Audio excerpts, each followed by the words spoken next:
In this video, I'm going to show you how to know whether your Coinbase account is verified or not.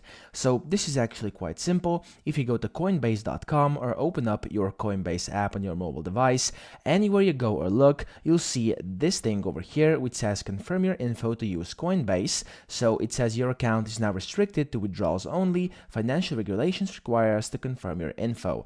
And you will see this button, confirm your info. So whatever you try to do, if you go to home over here, you'll be flooded with these messages where you have to confirm your info and verify your information.